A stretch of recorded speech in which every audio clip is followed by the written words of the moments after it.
الحمد لله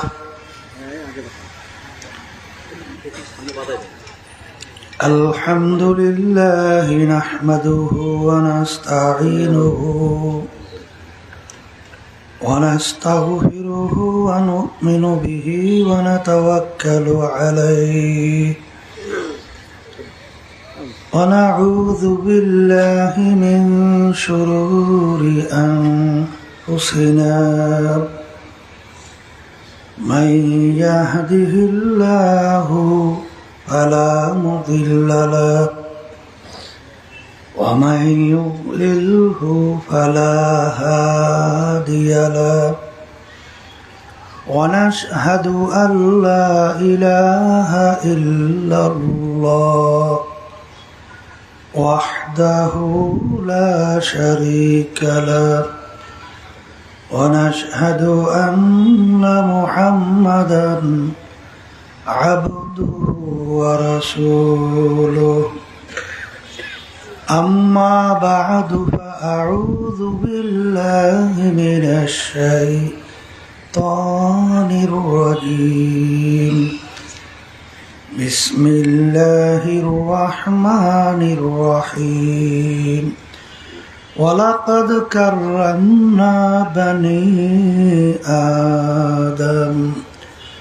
وقال تعالى أولئك كالأنعام بل هم أضل صدق الله العلي العظيم সবাই দুরূদ শরীফ পড়ি আল্লাহুম্মা সাল্লি আলা সাইয়্যিদিনা নবিয়্যিনা শাফিঈনা ওয়া হাবিবিনা ওয়া মাওলানা মুহাম্মদ সাল্লাল্লাহু আলাইহি ওয়া আলা আলিহি ওয়া আসহাবিহি ওয়া বারাকা ওয়া সাল্লাম আল্লাহুম্মা সাল্লি আলা সাইয়্যিদিনা ওয়া নবিয়্যিনা শাফিঈনা ওয়া হাবিবিনা ওয়া মাওলানা মুহাম্মদ صلى الله عليه وعلى آله وأصحابه وبارك وسلم اللهم صل على سيدنا ونبينا شفيعنا وحبيبنا ومولانا محمد صلى الله عليه وعلى آله وأصحابه وبارك وسلم শুকরিয়া আদায় করতেছি মহান রব্বুল আলামিনের দরবারে। রব্বুল আলামিন ফিতনা ফাসাদের যুগে দুনিয়ার সমস্ত কাজ থেকে বিরত রেখে উলামায়ে কেরামদের মজলিস, জাকিরিন, শাকিরিন, সাদিকিন, অনেক আল্লাহর খাস বান্দারা এই মজলিসের মধ্যে আছে, যাদের সঙ্গে সম্পর্ক রাখার জন্যে আল্লাহ রাব্বুল আলামিন আপনাকে আমাকে হুকুম করছেন ওয়াকুনু মা'আস সাদিকিন। এখানে অনেক আল্লাহর খাস বান্দাদের সঙ্গে আমাদের জীবনের একটা সময় আল্লাহ রাব্বুল আলামিন কাটাবার সুযোগ করে দিয়েছেন। শুকরিয়া তান সবাই বলি আলহামদুলিল্লাহ। লাইন শাকারতুম লাযীদান্নাকুম ওয়ালা ইন কাফারতুম ইন্না আযাবি লাশাদীদ। আল্লাহ রাব্বুল আলামিন বলেন, হে আমার বান্দা বান্দীরা, তোমরা যখন আমার পক্ষ থেকে নেয়ামত পাও, তোমরা নেয়ামতের শুকরিয়া আদায় করো। যদি তোমরা নেয়ামতের শুকরিয়া আদায় করতে পারো, তোমাদের উপরে নেয়ামত আমি আরো বাড়ায়া দেব। আর নেয়ামত পাওয়ার পরে শুকরিয়া যদি আদায় না করো, নেয়ামত তো বাড়ানো হবেই না, বরঞ্চ শক্ত আযাব তোমাদের উপরে চাপাই দেওয়া হবে। নেয়ামতের শুকরিয়া আদায় করলে আল্লাহ খুশি হয়। আল্লাহ কি হয়? বলেন বলেন। কেমন খুশি হয়? খুশির কোনো শেষ নাই। ঘটনা শুনছেন অথবা নাও অনেকে শুনতে পারে। মুসা আলাইহিস সালাতু ওয়াস সালাম রওনা করছে আল্লাহর সঙ্গে দেখা করার জন্য। পথের পাশে দেখে কতগুলো হাঁস বসে আছে। আল্লাহর কুদরতে হাঁসগুলোর জবান খুলে গেছে। হাঁসগুলো বলতেছে, নবী গো কোথায় রওনা করছেন? আল্লাহর সঙ্গে দেখা করার জন্যে। হাঁসগুলো বলতেছে, নবী গো, আমাদের একটা আরজি আল্লাহর কাছে পেশ করিলেন। বহুদিন পর্যন্ত বৃষ্টি হয় না, অনাবৃষ্টির কারণে মাখলুকাতগুলো কষ্ট পায়। কবে নাগাদ বৃষ্টি হতে পারে আল্লাহর থেকে তো যাইনি এসে। নবী বলতেছেন, রব্বুল আলামিন হাঁসগুলো জানতে চাইছে কবে নাগাদ বৃষ্টি হইতে পারে। আল্লাহ রব্বুল আলামিন বলে, হে জামানার নবী মুসা, তুমি হাঁসগুলোকে জানাইয়া দিও এখন থেকে 40 বছর পরে বৃষ্টির সিদ্ধান্ত। নবী আসার পরে হাঁসগুলো জিজ্ঞেস করে, নবী গো, আমাদের আরজি আল্লাহর কাছে পেশ করছিলেন? করছি তো। আল্লাহ কি বলছেন? আল্লাহ বলছেন এখন থেকে 40 বছর পরে বৃষ্টির সিদ্ধান্ত। শোনার পরে হাঁসগুলো একসঙ্গে বইলে উঠল আলহামদুলিল্লাহ। নবী রাগ কইরা ধমকের সুরে বলল, এ বোকারা, আলহামদুলিল্লাহ বললি কেন? 40 বছর পরে বৃষ্টি, এটা তোদের জন্য তো সুসংবাদ না, দুঃখের সংবাদ, তা আলহামদুলিল্লাহ বললি? হাঁসগুলো বলতেছে, নবী গো, ইন্নাল্লাহা আলা কুল্লি শাইইন কাদির, সমস্ত ক্ষমতার মালিক কে? রব্বুল আলামিন সমস্ত ক্ষমতার মালিক। তিনি যদি 40 বছর পরেও বৃষ্টি না দেয়, আমাদের তো কারো কিছু করার শক্তি নেই। যেহেতু 40 বছর পরে হলেও বৃষ্টি দিবে, এই জন্য শুকরিয়া আদায় করছি। বলতে গেলে এখনো নবীর সঙ্গে হাঁসগুলোর কথা শেষ হয় নাই, আল্লাহর কুদরত জুবজুব করে বৃষ্টি শুরু হয়ে গেছে। নবী আশ্চর্য হয়ে বলতেছে, রব্বুল আলামিন ভেদ তো কিছু বুঝলাম না। আপনি বললেন 40 বছর পরে বৃষ্টি, কথার কথা 40 মিনিটও তো যায় নাই, বৃষ্টি শুরু হলো কারণ? আল্লাহ রাব্বুল আলামিন বলে, হ্যাঁ আমার নবী, আমার মাখলুক হাঁসগুলো যখন আমার শুকরিয়া আদায় করছে, আমি শুকরিয়া আদায় করার পরে খুশি হয়ে গেছি।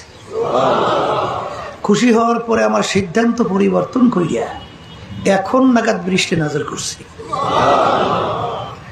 তাইলে শুকরিয়া আদায় করলে আল্লাহ কি হয়? তাহলে অনেকের কানে মাহফিলের দাওয়াত পৌঁছছিল, অনেকের সুযোগও ছিল, ইচ্ছে করলে আসতেও পারত, সবাই আসছে। আবার এক শ্রেণী আমার বাজানদেরকে দেখবে বহু দূর থেকে কষ্ট স্বীকার করে পাগলের মতো মাহফিলে ছুটে আসছে।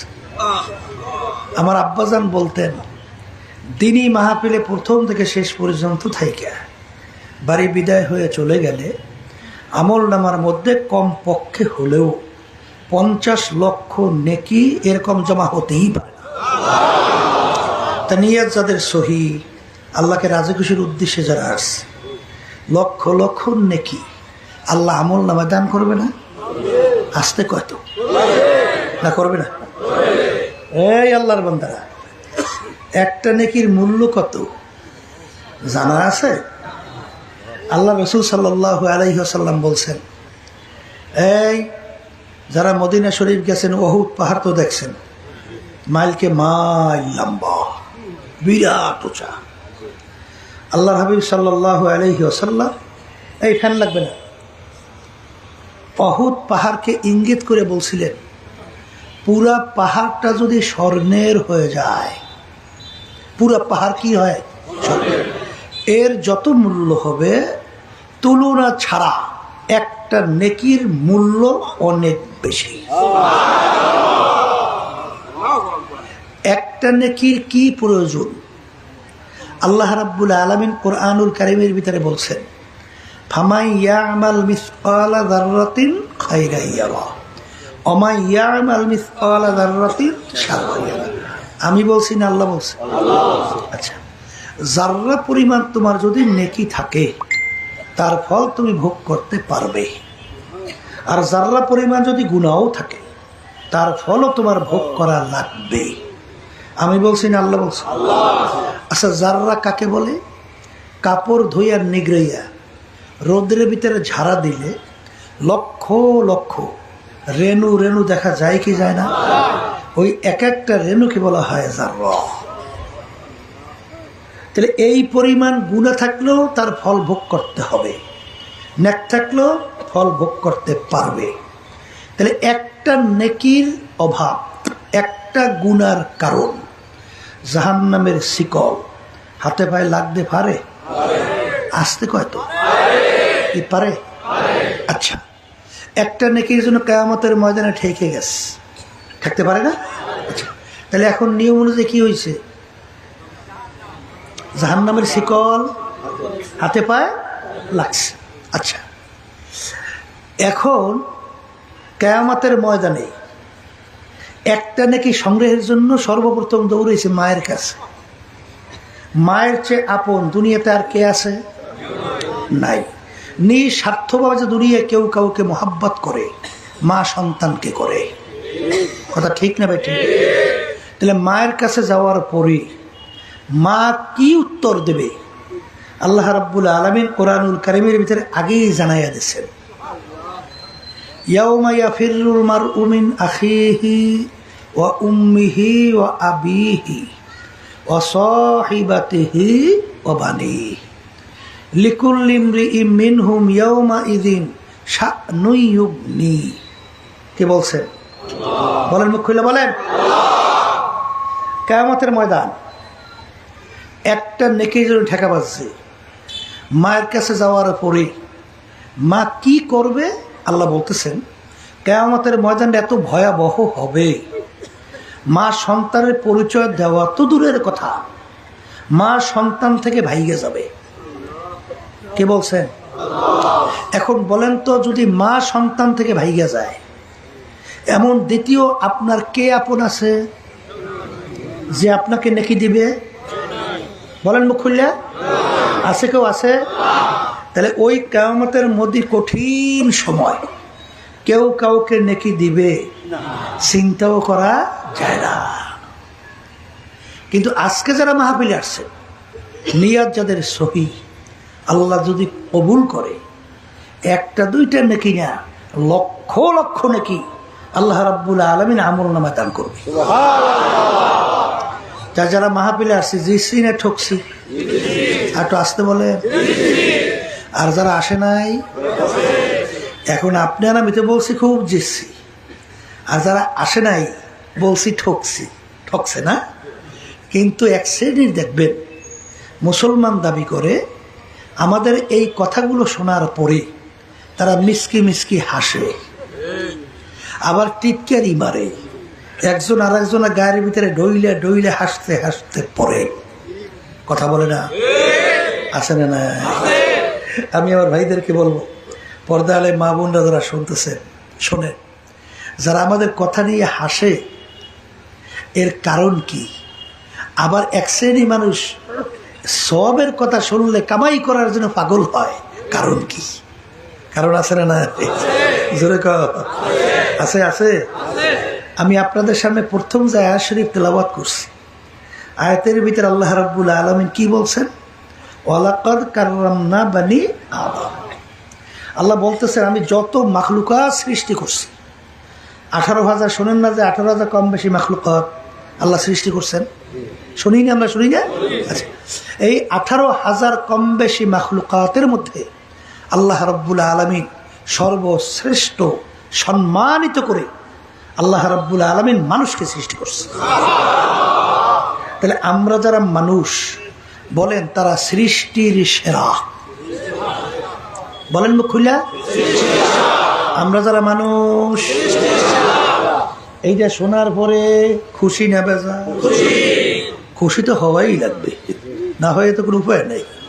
কিন্তু পরবর্তী যে আমি আয়াত শরীফ তেলাওয়াত করছি, ওই আয়াতের ভিতরে আল্লাহ রাব্বুল আলামিন বলতেছেন, এক শ্রেণীর মানুষ এরকম আছে যে মানুষগুলো চতুষ্পায় জানোয়ারের মতো।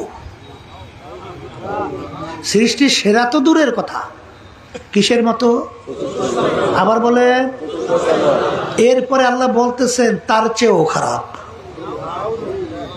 এরপর আল্লাহ রাব্বুল আলামিন অন্য আয়াতে বলছেন শাররুল বারিয়া, সমস্ত মাখলুকাতের ভিতরে সবচেয়ে নিকৃষ্ট তাও মানুষ। কথা ঠিক? এখনই বুঝবেন। আবু জাহালের নাম শুনছেন? কথা কয় না? উতবা সাহেব আবুল আহাবের নাম শুনছেন? কাফের না? আসতে কয়। ওমর ফারুক রাদিয়াল্লাহু তাআলার নাম শুনছেন? আচ্ছা, তিনি কি প্রথম অবস্থায় কাফেরদের অন্তর্ভুক্ত ছিল না? ছিল। কাফেরদের ভিতরে মিটিং হইতেছে যে আল্লাহ রাসূল সাল্লাল্লাহু আলাইহি ওয়াসাল্লাম তার মাথা মোবারক কে কাইটা নিয়ে আসতে পারে, নাউযুবিল্লাহ, বিনিময়ে তাকে 100 লাল উট পুরস্কার দেওয়া হবে। কেউ সাহস পায় না। ওমর ফারুক রাদিয়াল্লাহু তাআলা আনহু খাপ থেকে তরবারি বের করে লাফাইয়ে দাঁড়িয়ে গেছিল, আমি পারবো, নাউযুবিল্লাহ। আচ্ছা, এই ওমর ফারুক রাদিয়াল্লাহু তাআলা আনহু তরবারি নিয়ে রওনা করছে, কি করবে? আল্লাহ হাবিবে মাথা মোবারক কাটবে। এই মাইক লাড়ালাড়ি করবেন না, যেরকম সেরকম থাকবে, কথা ঠিক আছে?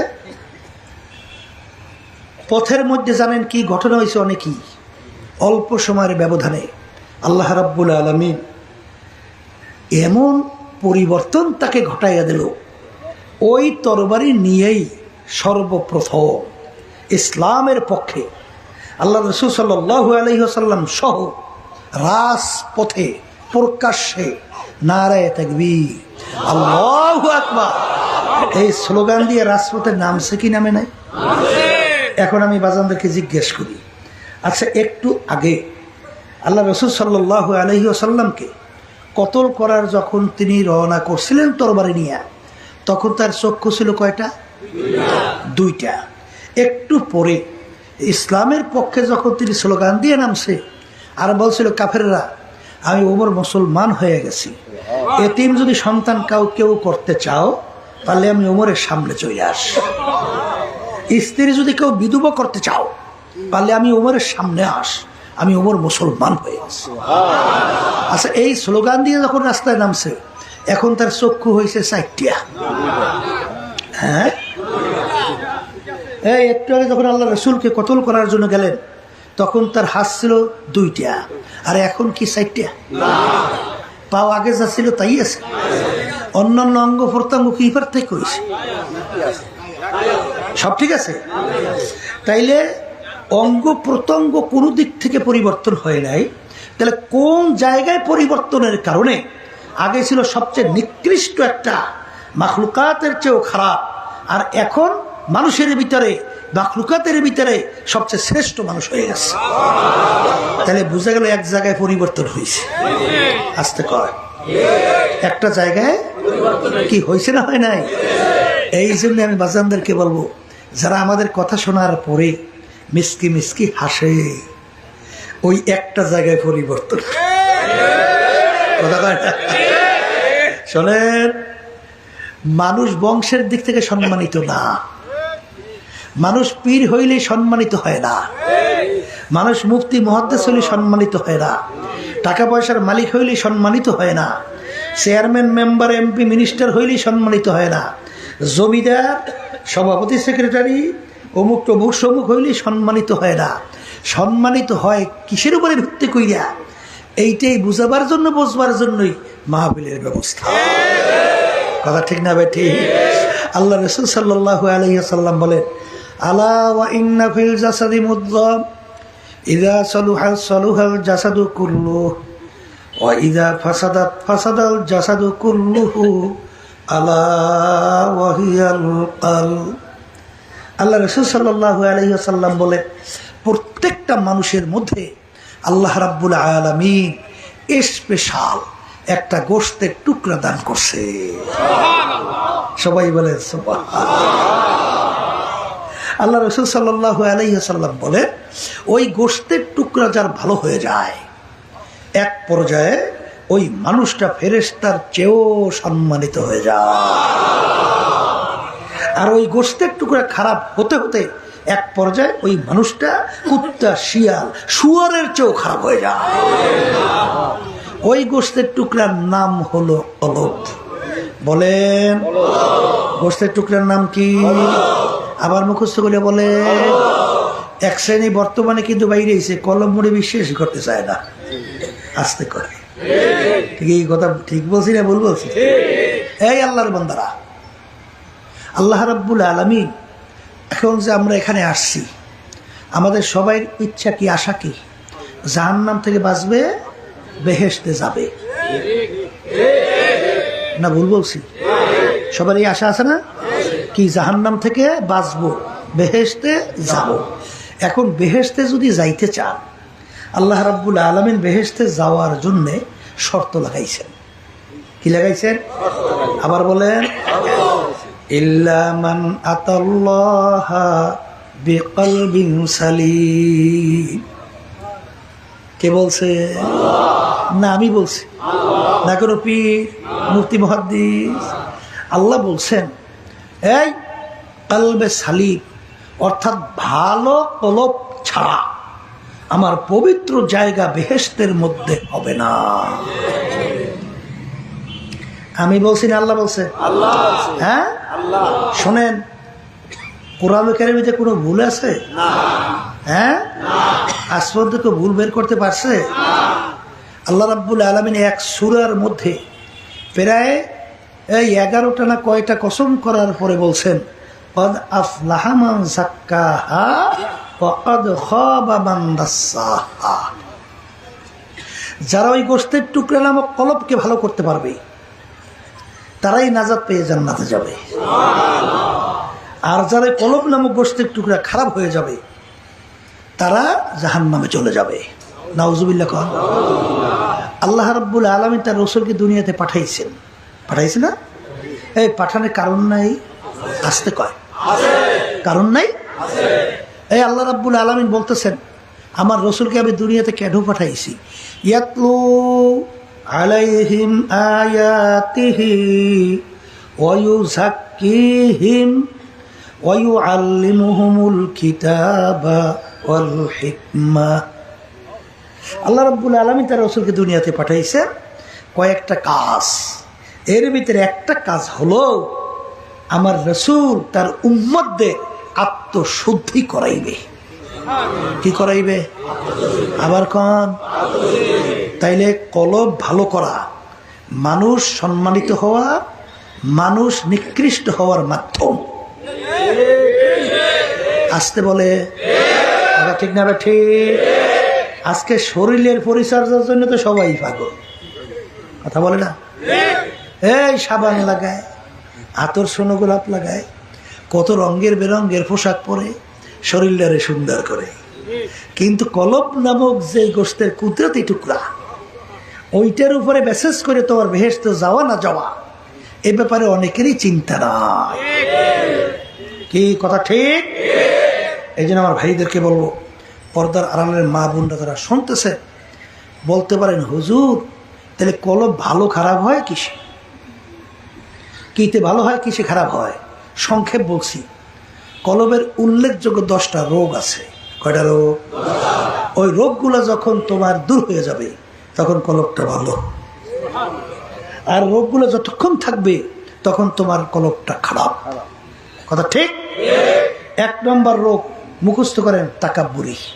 বলেন, একের বাংলায় মুখস্থ রেখে বলেন, আমি ভালো, আমি বড়, আমি পীরের দিক থেকে বড়, মুফতির দিক থেকে বড়, মুহাদ্দিসের দিক থেকে বড়, টাকা পয়সার দিক থেকে বড়, সৌন্দর্যের দিক থেকে বড়, বংশের দিক থেকে বড়, সম্পদের দিক থেকে বড়, শিক্ষার দিক থেকে বড়, ক্ষমতার দিক থেকে বড়, সম্মানের দিক থেকে বড়। যার ভিতরে হাদিসের মধ্যে আসছে, আল্লাহ রাসূল সাল্লাল্লাহু আলাইহি ওয়াসাল্লাম বলেন, যার যাররা পরিমাণ তাকাব্বুরি থাকবে, আমি ভালো, সে বেহেশতের ঘেরানো পাবে না। আমি বলছি না, আল্লাহ রাসূল বলছেন? কথা বলেন। এই আল্লাহর বান্দারা, সংক্ষেপে বুঝবেন। ইবলিসের নাম শুনছেন? হ্যাঁ, এই হাজার হাজার বছর ইবাদত করছে না? শোনেন না ইবলিসের কথা? জমিনের ভিতরে এমন কোনো জায়গা নাই যে জায়গায় ইবলিস সেজদা দেয় নাই। শোনেন না? না শোনেন না? এই আসমানি কিতাবের সংখ্যা কত? হ্যাঁ, 104 কিতাব। এই 104 কিতাবের ইলম আল্লাহ রাব্বুল আলামিন ইবলিসকে দান করছিল। এত বড় জানুন্না পণ্ডিত। ইবলিসের কথা শুনছেন? মুআল্লিমুল মালাইকা উপাধি পাইছিল না? তাইলে ফেরেশতাদের উস্তাদ হইছে। আল্লাহর নৈকট্যের সম্মানিত অর্জন করছে। এরপরে ইলমের শেষ নাই, আমলের শেষ নাই, কিন্তু একটা রোগ রয়ে গেছে। কয়টা রোগ? আল্লাহ রাব্বুল আলামিন যখন বলছিল যে ইবলিস আদমকে সেজদা কর, সেজদা করছে? সেজদা না কইরা উত্তর দেয় যুক্তি। এক শ্রেণী বর্তমানে কিন্তু যুক্তির পিছনে পড়ছে, ক্ষমতার পাগল হইছে, বলা শুরু করছে ইসলাম বাদ দিয়া, কোরআন হাদিস বাদ দিয়া মেয়েদের পোশাক আদির ব্যাপারে বলে কোনো রেস্ট্রিকশন নাই। একটু নাউজুবিল্লাহ নাউজুবিল্লাহ কর। এই কথা সম্পূর্ণ কোরআনের বিরুদ্ধে না? হ্যাঁ, আল্লাহ কি বলছেন পোশাকের ব্যাপারে? লিবাসুত তাকওয়া যালিকা খায়র, পরহেজগারের লেবাস তোমাদের জন্য উত্তম। অনেকের পোশাকের বালবালাই মনে করে না, বলে তাহলে তোমার ইসলামের পোশাক, নবীর পোশাক, রসুলের পোশাক, এই মুসলমানদের সাহাবায়ে কেরামদের পোশাক ভালো লাগে না, তাহলে খ্রিস্টানদের পোশাকটা ভালো লাগে না?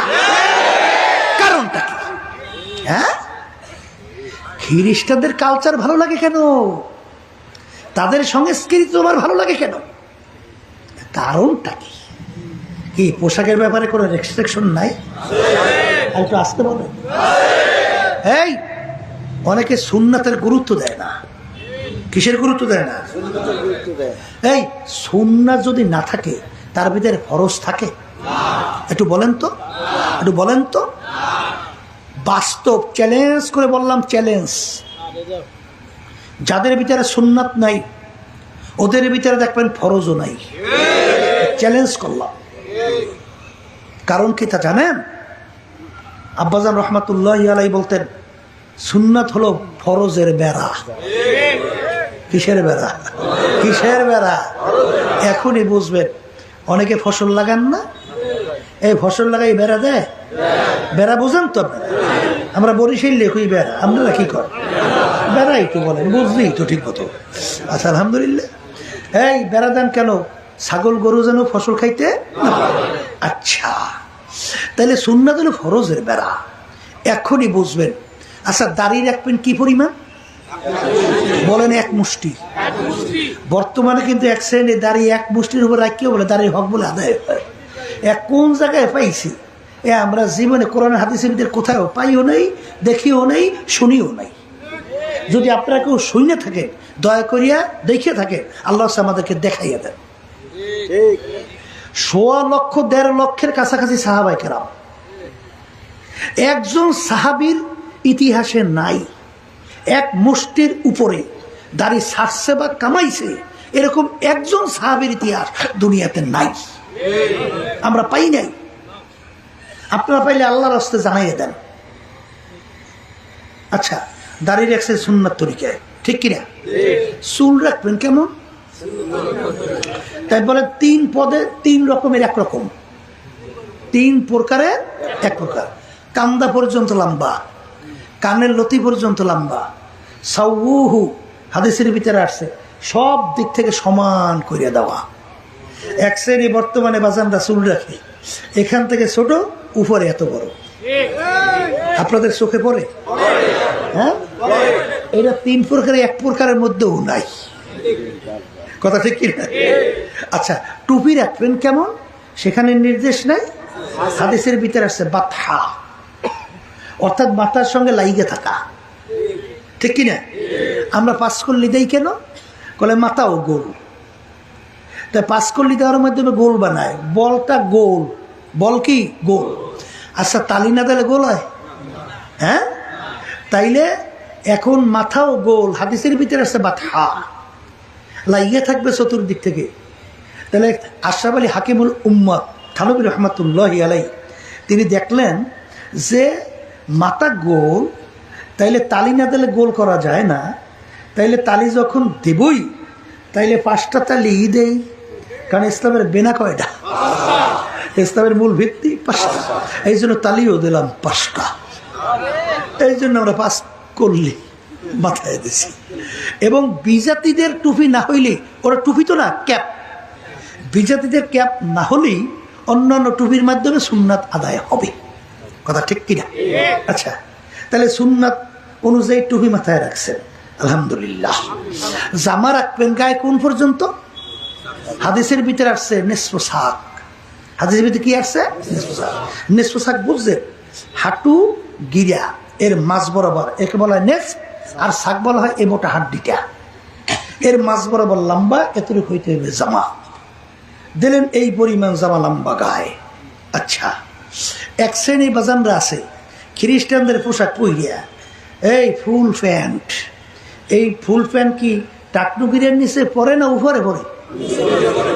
আসতে কত, হ্যাঁ শোনেন, বুখারী শরীফ হাদিসের ভিতরে আসছে কিয়ামতের ময়দান আল্লাহ রাব্বুল আলামিন 3 শ্রেণীর মানুষের দিকে তার রহমতের নজরে তাকাবে না।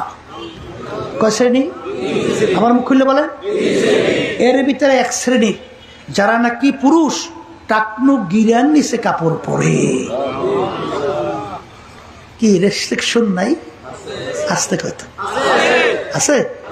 তাহলে আমরা কাপড় পরছি টাকনু গিরার উপরে, কথা ঠিক? জামা গায়ে দিছি সুন্নতি। পাগড়ি বান্ধা কি? হ্যাঁ, আচ্ছা আলহামদুলিল্লাহ, পাগড়িও বাঁধছি। এখন মাথায় টুপি, মুখে সুন্নতি দাড়ি, গায়ে লম্বা জামা সুন্নতি, পাগড়িও বাঁধছেন। এখন পুরো 3.5 বডিটা কি এখন সুন্নতে সাজে সজ্জিত হয় নাই? আচ্ছা, পাগড়ি বান্ধিয়া, লম্বা জামা গায়ে দিয়া, সুন্নতি দাড়ি রেখা এই সুরাতে সিনেমা হলের ভিতরে ঢুইকা সিনেমা দেখতে পারবেন কেডা কেডা? কয় কি কি পাগড়িটা নিবাইন দিয়া, লম্বা জামা গায়েটাই দিয়া কি সিনেমা হলের ভিতরে সিনেমা ঢুকিয়ে দেখা যায় না? এই অবস্থায় কেউ যদি ঢোকে তাহলে সিনেমা দেখুন নি একদল আছে না, ওরা বলবে এই বেটা, এই তুই যে হুজুর মানুষ, এই তুই সিনেমা হলে আসছো কে বেটা? বাইর এই বেটা বের হ। কি বলবে না? বলবে না? আচ্ছা, তাহলে আপনি সিনেমা হলের ভিতরে ঢুকতে মন চাইলেও ঢুকতে পারেন নাই। আচ্ছা, রাস্তার ভিতরে যে কোনো একটা মেয়ের সঙ্গে ডলাডলি, হাসাহাসি, ধাক্কাধাক্কি, এই সুরাতে পাগড়িটা রিবাইন দেয়া কেনাকাটা পারে? আসতে পারে? পারেন না? ও, তাইলে যদি কেউ এই কাম করতে যায় তখন লোকেরা বলে এই বেটা তুই যে হুজুর মানুষ, এই তুই কাজটা করো কি? ছেলেরা মেয়েদের সঙ্গে আড্ডা মারতে মন চায় না? আসতে কয়দিন মনে হয় আপনাকে চায় না, এরমই তো মনে হইল। আবার মেয়েরা ছেলেদের সঙ্গে একটু হাসতামশা আড্ডা মারতে মন চায় না? জাগো চায় না, ওরা ভিতরে পুরুষত্ব নাই, ওরা ভিতরে মেয়ত্ব নাই। আল্লাহ রাব্বুল আলামিন তৈরি করেছেন আকর্ষণ দিয়া।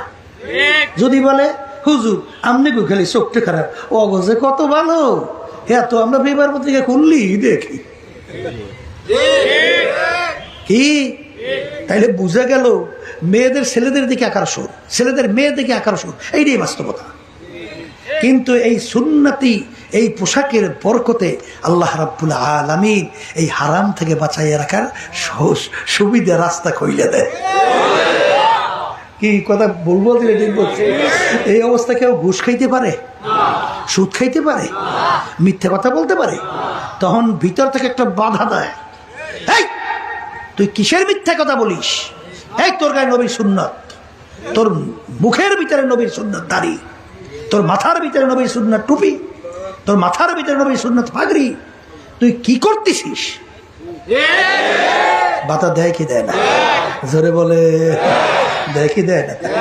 এই জন্য আমার বাজানদেরকে বলবো, তাইলে বোঝা গেল যে সুন্নত যারা নাকি গুরুত্ব দেয় না, আমি বলবো তাদের ভিতরে ফরজ নাই। আর সুন্নতের গুরুত্ব ছাড়া আল্লাহকে পাওয়া যায়? এক শ্রেণী বর্ণের মধ্যে সুন্নতের গুরুত্বই দেয় না। আমি আমার বাজানদেরকে বলি, আল্লাহ রাব্বুল আলামিন কি বলছেন? কুল ইন কুনতুম তুহিব্বুনাল্লাহ ফাত্তাবিউনি ইউহিব্বুকুমুল্লাহ। আমার মালিক বলে, হে রাসূল আপনি জানায়া দেন আমার বান্দা বান্দীদেরকে, আপনার উম্মতদেরকে, যারা আমাকে মোহাব্বত করতে চায় তারা যেন আপনার অনুসরণ আপনাকে মোহাব্বত করে। কে বলছে? আমিন আল্লাহ।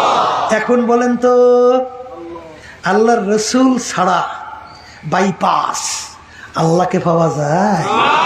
তাহলে এই আয়াত মিথ্যা হয় না? নাউজুবিল্লাহ। এই আয়াত মিথ্যা হয় না? হ্যাঁ, কুল ইন কুনতুম তুহিব্বুনাল্লাহ ফাত্তাবিউনি ইউহিব্বুকুমুল্লাহ। হে রাসূল, আপনি জানাইয়া দেন, যারা আমার মহব্বত পাইতে চায়, আমাকে মহব্বত করতে চায়, তারা যেন আপনার অনুসরণ আপনাকে মহব্বত করে। এখন কথা হইল, আল্লাহ রসুলের মহব্বত থাকলেই তো হয়। কি কথা ঠিক না? এক শ্রেণী আমার বাজানরা, তারা মনে করে আল্লাহ রসুল সাল্লাল্লাহু আলাইহি ওয়াসাল্লাম নাম শোনার পরে চুমা খায়। দেখেন না, খায় না? খায় না। অর্থাৎ আল্লাহ রসুল সাল্লাল্লাহু আলাইহি ওয়াসাল্লাম মহব্বতে অস্থির। এক শ্রেণী দেখবেন, আল্লাহ হাবিবের নাম শুনলে এই বর্ষা থেকে লাফাইয়ে দাঁড়াইয়া যায়। আল্লাহ হাবিবের মহব্বতে অস্থির, কথা হয় না? এক শ্রেণী দেখবেন, আল্লাহ রসুল সাল্লাল্লাহু আলাইহি ওয়াসাল্লাম নাম শুনলে ছুরি নিয়ে বুকের ভিতরে কোপাকুপি কাটাকাটি করে, মহব্বতে অস্থির। এটা মহব্বতের পরিচয় না? আসতে করে আল্লাহ রসুল সাল্লাল্লাহু আলাইহি ওয়াসাল্লাম বলতেছে, আমার মহব্বতের পরিচয় কোনটা? মান আহাব্বা সুন্নতি ফাকাদ আহাব্বানি। যারা আমার সুন্নাতকে মহব্বত করলা, যারা আমার সুন্নাতের অনুকরণ করলা, তারা গোয়াকে আমি রসুল কি মহব্বত করলাম। এইটা কি আমি বলছি না হাদিস ভুল না ঠিক? হ্যাঁ, তাহলে আল্লাহ রাসূল সাল্লাল্লাহু আলাইহি ওয়াসাল্লামের সুন্নাত মহব্বত অর্থই হলো আল্লাহর নবীর মহব্বত পাওয়া। আর আল্লাহর হাবিবের মহব্বত যদি সুন্নাতের মাধ্যমে পাওয়া যায় এবং আল্লাহ রসুলকে মহব্বত করা যায়, আল্লাহ রসুল বলতেছে কানা মাইয়া ফিল জান্নাহ, সে আমার সঙ্গে একত্রিত হইয়া আল্লাহর বেহেশতে ঢুকবে। এখন কি সুন্নাত লাগে? আমি আসতে বলছি, আপনারা তো একটু আস্তে আস্তে বলেন, আর একটু বলেন লাগে লাগে। হ্যাঁ, আমার বাজানদেরকে বলবো শোনেন। আমার এখন মনে আছে হাফিজ হুজুর রহমতুল্লাহি আলাইহি যখন নির্বাচনে প্রেসিডেন্ট দাঁড় হয়েছিল, মনে আছে? মার্কা ছিল বট গাছ। বট গাছ যে কোনো নির্বাচনের প্রার্থীর মার্কা হয়, আমরা তো আর কোনোদিন শুনি নেই। আপনারা শুনছিলেন তখন? এর আগে এই বট গাছ বড় হইলে তখন হিন্দুরা ওইটাকে করেন, নমস্কার দেয়, পূজা করে, দেখছেন? তাই যখন নাকি নতুন তার মার্কা আসছে বট গাছ, আমি শোনার পরে আমার কাছে এত খারাপ লাগছে, আল্লাহ মার্কাটা পাইলে হ্যাঁ বট গাছ। বট গাছ দিয়ে হিন্দুরা পূজা টুজা দেয়, এইটা হুজুরের মার্কা। মনটা খুব খারাপ হয়ে গেছে। এখন মানুষ তো বলতেও পারি না। নির্বাচন শুরু হয়ে গেছে, আলহামদুলিল্লাহ। এখন নির্বাচনের মার্কা বট গাছ। বট গাছ কি নির্বাচনের সময় শুরু হয় না? এই হাত পাখা, হাত পাখা, হাত পাখা, কি হয় কি হয় না? এরকম ভাবে আমরা নির্বাচনে ডাক দেই না? এখন এই নির্বাচনে যখন বলছে বট গাছ, বট গাছ, বট গাছ, বলতে বলতে দেখি এই নাম রেখে এত মজা লাগে। এখন ঘুমাইয়ে থাকি তাও দেখি স্বপ্নে বট গাছ, হাঁটি তাও দেখি বট গাছ। বলতে বলতে এখন কি লাগে? হে মুসলমান, তোমার কাছে ইসলামের পোশাক ভালো লাগে না, কিন্তু বাজান একটু পরিচালনা, একটু পৈরা অভ্যস্ত হইয়া দেখো, এর ভিতরে মজার কোনো শেষ না। আমাকে যদি কেউ বলে হুজুর আপনি টুপি ছাড়া একটু রাস্তায় হাঁটেন, পারবো কে? আপনাদের টুপি মাথাতে কষ্ট লাগে, আমি টুপি ছাড়া হাঁটতে কষ্ট লাগে, কারণ দেখে যদি বলে হুজুর আপনাকে 1 কোটি টাকা দেবো, একটু দাড়িটা কামাইয়া না হুজুর একটু রাস্তায় হাঁটেন, পারবো? হ্যাঁ। আর এক শ্রেণী বাজানদেরকে বলে বাজান দাড়ি রাখা লাগবে, মনে হয় যেন আসমানে ঠাডা পড়ছে, কথা কয় কি? এই যারা লম্বা জামা গায়ে দেয় না সুন্নতি, যারা অন্য অন্য অভ্যস্ত তাদেরকে যদি বাজান লম্বা জামা গায়ে দাও, এটা সুন্নত, মনে হয় যেন ওরে বিরাট পাহাড় মাথার উপরে পড়ছে।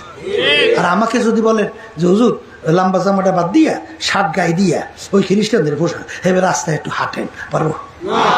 তাহলে বোঝা গেল যে এই টুপি মাথায় দেওয়ার মধ্যে মজা আছে।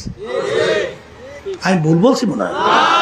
দাড়ি রাখার মধ্যেও, লম্বা জামা গায়ে দেওয়ার মধ্যেও আছে না? নাই? টুপি মাথা দেওয়ার মধ্যেও আছে। এখন বাজানদেরকে বলবো দাড়ি না রাখার মধ্যেও কিন্তু মজা আছে। দাড়ি না রাখার মধ্যেও মজা, এই টুপি না রাখার মধ্যেও মজা, লম্বা জামা না গায়ে দেওয়ার মধ্যেও মজা। কিন্তু এক মজায় খুশি হয় আল্লাহ এবং তার রাসূল, আর এক মজায় খুশি হয় ইবলিস এবং তার সঙ্গ পঙ্গরা। কথা কয় না? দুটোটার মধ্যে মজা আছে না? এখন খুশি করবেন কাকে? বলেন আল্লাহ এবং আল্লাহ রাসূলকে। কথা ঠিক না? ঠিক। আল্লাহ আমাকে আমাদের সবাইকে তৌফিক দান করুন। ইচ্ছা করলেই পারা যায় না, আল্লাহর কাছে তৌফিক চাইতে হয়।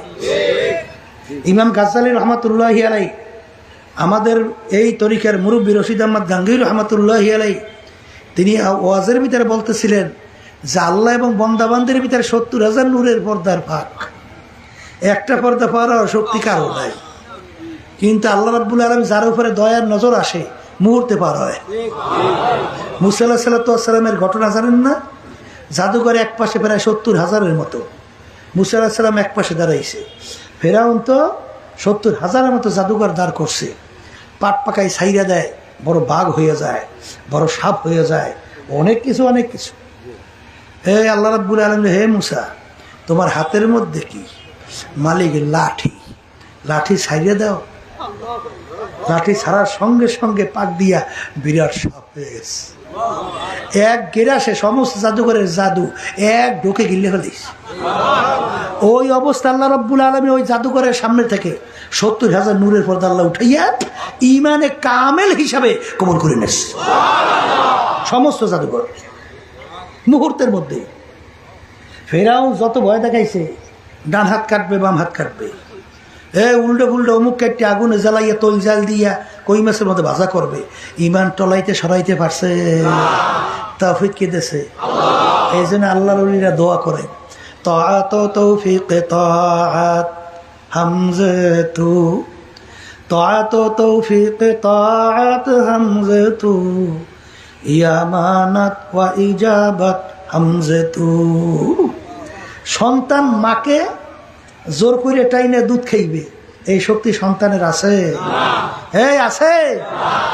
সন্তানকে তো ভালোই রেখে মা কাজ করতে থাকে, কিন্তু ওর যখন দুধের প্রয়োজন হয়, মাকে কাছে পাইতে চায়, একটা অস্ত্র আছে, ওয়া ওয়া কইরা কান্দে, এমন বোমার মতো কাজ করে। সন্তান ওয়া কইরা চিল্লান দেওয়ার সঙ্গে সঙ্গে মায়ের হাতের থেকে কাজ ঠাস কইরা পইরা যায়। কি সন্তানের কান্না মা সহ্য করতে পারে? পারে পারে, পাগলের মতো দৌড়ায়। মা সন্তানকে যত মায়া করে, এর সে ১০০,০০০ গুণ বেশি মায়া করে আমার মালিক তার বান্দা বান্দীদেরকে। কেমন মায়া করে, কেমন মায়া! হাদিসের ঘটনা, হাদিসের ঘটনা। আল্লাহর বান্দা বুড়ো হয়ে গেছে, গুনাহ করতে করতে এই হঠাৎ কবরের কথা মনে পড়ে গেছে। কি কথা? কবর তো যাওয়া লাগবে, আসতে কয় তো, হ্যাঁ কবরে যাওয়া লাগবে। এই কবরের কথা মনে পড়ে গেছে। ওই কবরে আমার কি উপায় হবে?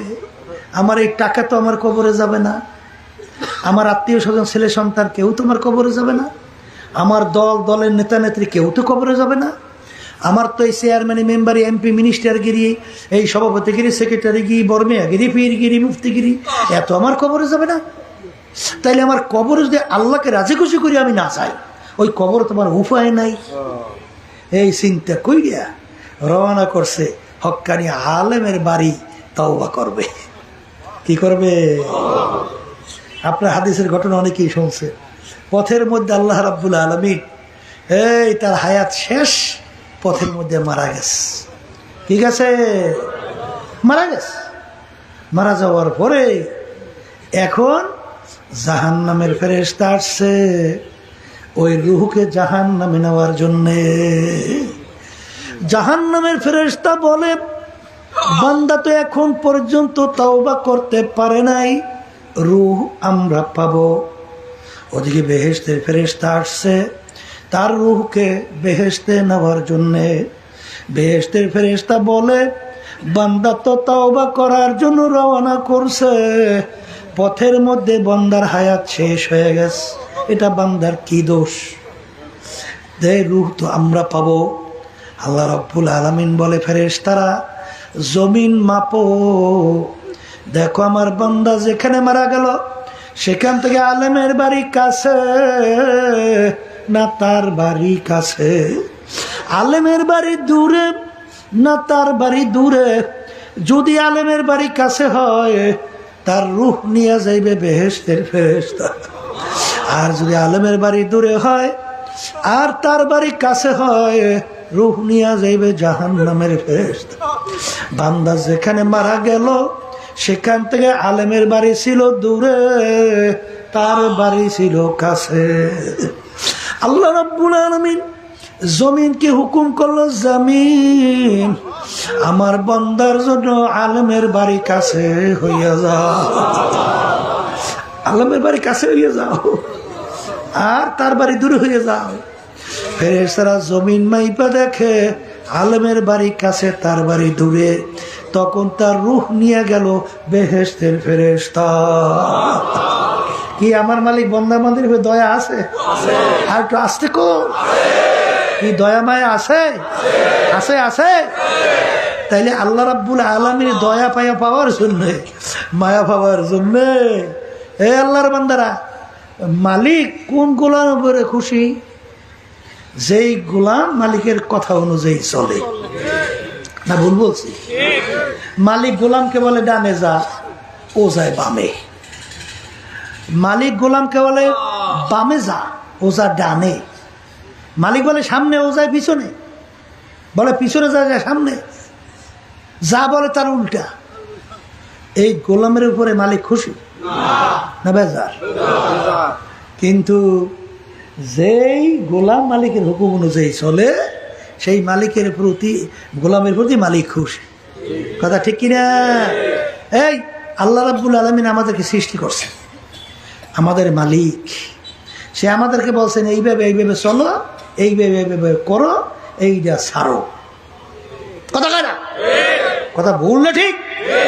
তাহলে সেখানে আপনার আমার দায়িত্ব কর্তব্য হলো মালিকের হুকুম অনুযায়ী, সাধ্য অনুযায়ী আমাদের চেষ্টা করা। যদি আমরা চেষ্টা করতে পারি, হাদিসে কুদসির ভিতরে আসছে আল্লাহ রাব্বুল আলামিন বলে, আনা ইনদা মুনকাসিরাতিল কুলুব। এরপরে আমার মালিক বলতেছেন, মান আতানি ইয়ামশি আতাইতুহু হারওয়ালা। বন্দাবান্দি যখন আমাকে পাওয়ার জন্যে হাইটা হাইটা রওনা করবে, আমার রহমত দৌড় দিয়া যাইয়াকে তাকে টাইনা আমার রহমতের কোলের ভিতরে জায়গা দেব। তা আপনার আমার দায়িত্ব কর্তব্য চেষ্টা করা। কথা ঠিক? তাই যেই কথা বলতে চাইছিলাম, কলবের রোগের ভিতরে সবচেয়ে বড় রোগটার নাম কি বলেন? আমি ভালো, আমি বড়। এই কোন মানুষের শক্তি আছে আমি ভালো বলার? হ্যাঁ, নবীরা ছাড়া গুনাহ করে নাই এরকম মানুষ দুনিয়াতে আছে? আসতে কয় তো আছে? আচ্ছা, আপনার আমার গুনাহ মাফ হয়ে গেছে এরকম সার্টিফিকেট, এরকম গ্যারান্টি পাইছেন কে কে? পান নাই? তাহলে একটা গুনার বিনিময় জাহান্নামের শিকল হাতে পায়ে লাগতে পারে? আসতে কয় তো না, পারে না? আচ্ছা, তাইলে আমরা সবাই গুনাহগার না? গুনাহ মাফ হয়েছে, সার্টিফিকেটও নাই। এখন যদি খোদা নাখাস্তা আপনার জাহান্নামের শিকল হাতে পায়ে লাগে, এখানে বর্মিয়াগিরি করা, আমি ভালো বলার শক্তি কারো আছে? আছে? এই জন্য আল্লামা জিলি রহমাতুল্লাহি আলাইহি লেখছেন, কবরে যাইয়া মাপ পাওয়ার আগ পর্যন্ত নিজেকে নিজে একটা শুয়োরের চেয়ে ভালো মনে করা যায় না। কথা ঠিক? এটা আমি বলি নয়, বাস্তবে ওমর ফারুক রাদিয়াল্লাহু তাআলা তারা দেখাইছেন। ওমর ফারুক রাদিয়াল্লাহু তাআলা অনেক সময় রাস্তা দিয়ে হাঁটতো, রাস্তার ভিতরে ফেজা কুটা নাড়া পল চেনেন, হাতের ভিতরে উঠাইয়া তাকাইয়া তাকাইয়া দুই চোখের পানি ফালাইয়া কান্দে আর বলে, হে ফেজা কুটা নাড়া, তুই আমার চেয়ে অনেক ভালো, কারণ তোর জাহান্নামও নাই, বেহেশতও নাই। তোর কিয়ামতের ময়দান আল্লাহর সামনে দাঁড়ও হতে হবে না, মালিকের সামনে কোনো হিসাব নিকাশ দেওয়া লাগবে না। তুই মাটির সঙ্গে মিলা যাবি। আর আমি অমর মানুষ, আমার মালিকের সামনে দাঁড় হইয়া হিসাব দেওয়া লাগবে। ও ফেজা কুটা নারা, তুই আমার চেয়ে অনেক ভালো। কে বলছে? অর্ধেক দুনিয়ার রাজত্ব করছে। এই বাংলাদেশের মধ্যে প্রায় 200 দেশের রাজা। আমিরুল মুমিনিন ওমর ফারুক রাদিয়াল্লাহু তাআলা আনহু, তার ইতিহাস পড়লে দেখবেন অনেক সময় বলতেন, আমার মালিক তুমি আমাকে মানুষ বানাইছো, তুমি যদি একটা ছাগলের বাচ্চা বকরি বানাইতা, তোমার বান্দা বান্দি আমাকে জবাই কইরা গোশত পাক কইরা খাইতো আর শুকরিয়া আদায় করে ইবাদত করত। কিন্তু আমি ওমর মানুষ, কিয়ামতের ময়দানে যদি তুমি আমাকে মাফ না করো, তখন আমার কি উপায় হবে? এই কথা বলে আর কান্দে, গালের ভিতরে দাগ পইরা যায়। এই ওমর ফারুক রাদিয়াল্লাহু তাআলা আনহু নিজেকে নিজে কত ছোট মনে করছে। আর বর্তমানে এক শ্রেণী আমার বাজানরা আছে, আল্লাহ আমাকে সবাইকে মাফ করুক, একটু নামাজ পড়ি, একটু রোজা রাখি, একটু অন্য ইবাদত করি, আলহামদুলিল্লাহ শুকরিয়া আদায় করেন, মালিক অমুককে তুমি দাও না, আমাকে দেছো। এখানে তাকাব্বুরির তো বড় মেয়াগিরি করার তো কিছু নাই। আসতে বলে কথা ঠিক কিনা? ইবলিস কিন্তু তার সমস্ত আমল শেষ হয়ে গেছিল। আনা খায়রুম মিনহু খালাকতানি মিন নার ওয়া খালাকতাহু মিন তিন। এটা কি আয়াত না অন্য কিছু শুনাইছি? আসতে কয় কোরআন শরীফের থেকে শুনাইছি। আল্লাহ বলছেন, আমি বলছি, কোনো পীর বলছে না, কোনো মুফতি বলছে। তাহলে আনা খায়রুম মিনহু খালাকতানি মিন নার ওয়া খালাকতাহু মিন তিন বলছিল আমার চেয়ে আমি আদমের চেয়ে ভালো। আমাকে বানাচ্ছে আগুন দিয়া, আদমকে মাটি দিয়া। আগুনের গতি ঊর্ধ্বে, মাটির গতি নিম্নে। উচিত ছিল আদম আমাকে সেজদা করবে, আমি কেন করব? নাউজুবিল্লাহ। এই রোগটা দূর করা লাগবে, যুক্তির পিছনে পড়ছে। আর একটা রোগের নাম হল হিংসা, পর উন্নতি থেকে সহ্য করতে না পারা। এক শ্রেণী বর্তমানে বের হয়েছে, চরমনায় মোড়ে দেখতেই পারে না। আসতে বলে যদি জিজ্ঞেস করি, ভাই চরমনায় দেখতে পারে না, চরমনায় দোষটা কি? তখন আর বলতে পারে না, বলে এমনি দেখতে পারি না। এমনি মানে কি? হিংসার চোটে দেখতে পারে না। কথা ঠিক কিনা? কিন্তু আমার বাজানদেরকে বলি, আচ্ছা যেই বাতি আল্লাহ জ্বালাবে সেই বাতি তুমি আর আমি নিবাইতে পারি? হ্যাঁ, আমাদের দোষ থাকলে ধরাইয়া দাও। চরমনাই গেলে নামাজি মানুষগুলো বেনমাজি হয় না বেনমাজি নামাজি হয়? চরমনাই গেলে এই খারাপ ভালো মানুষগুলো খারাপ হয়ে যায় না ভালো হয়? তাহলে চরমনাই করে ডাকি, চরমনাই তুমি দেখতে পারো না কেন? হিংসার আগুন। কোনো লাভ আছে? কবরে যাই যদি পরিচয় দেন আমি চরমনাই মুড়ি, মাপ পাইবেন? যদি পরিচয় দেন আমি আট্রশীল লোক, মাপ পাইবেন? যদি পরিচয় দেন আমি আওয়ামী লীগের লোক, মাপ পাইবেন? জাতীয় পার্টি, বিএনপি, জামাত ইসলামের লোক, অমুক তাবলিগের লোক। কবরে পুরুষের কয়টা? একই পীরের জন্য 3টা না মুরিদের জন্য? আসতে কয় তো? হ্যাঁ, তাহলে সবার জন্য প্রশ্ন 3টা। 1 নম্বর মান রব্বুকা, 2 নম্বর অমা দিনুকা, 3 নম্বর অমা নাবুকা। 3 প্রশ্নের মধ্যে কোথায় পাইছেন? তুমি চরমনাইয়ের কিনা? আসতে কয়। তুমি জামাতের কিনা?